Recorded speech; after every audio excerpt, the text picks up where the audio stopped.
أعوذ بالله من الشيطان الرجيم. بسم الله الرحمن الرحيم. والعصر إن الإنسان لفي خسر إلا الذين آمنوا وعملوا الصالحات وتواصوا بالحق وتواصوا بالصبر. صدق الله العظيم. আজকের সভার সম্মানিত সভাপতি সাহেব, উপস্থিত তথ্য উপস্থাপক, সম্মানিত শিক্ষক মন্ডলী, সকলে জানাই আন্তরিক শুভেচ্ছা ও অভিনন্দন। আমার আজকের আলোচনার বিষয় হলো সময়ের মূল্য। যদি সৃষ্টিকর্তা আমাকে তৌফিক দান করেন তাহলে এই বিষয়ে কিছু আলোকপাত করার প্রয়াস চালাবো ইনশাআল্লাহ।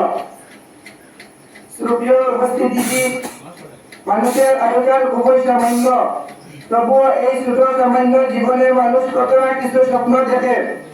কারো স্বপ্নের স্বাদ পূর্ণ হয়, কারো স্বপ্নের স্বাদ পূর্ণ হয় না। কেউ পারে জীবনকে রঙে রঙে সাজাতে, আবার কাউকে শুধু ব্যর্থতা, শুধু অপূর্ণতার বেদনা নিয়ে চিরদিনের মতো চলে যেতে হয়। এই নিষ্ঠুর পৃথিবী থেকে ইংরেজিতে একটা কথা আছে, টাইম ইজ মানি, অর্থাৎ সময় অর্থ, সময় অমূল্য সম্পদ। জনৈক ইংরেজ কবি লিখেছেন, time and tide with for none, অর্থাৎ সময় এবং নদীর স্রোত কারোর জন্য অপেক্ষা করে না। প্রিয় ছাত্র ভাইয়েরা, জীবন বারে বারে আসে না, একবারই আসে। তাই আমাদের উচিত প্রতি মুহূর্তে শুদ্ধ ব্যবহার করে জীবনকে কোনায় কোনায় পরিপূর্ণ করে তোলা। এর জন্য সময় গুরুত্ব দেওয়া অত্যন্ত প্রয়োজন।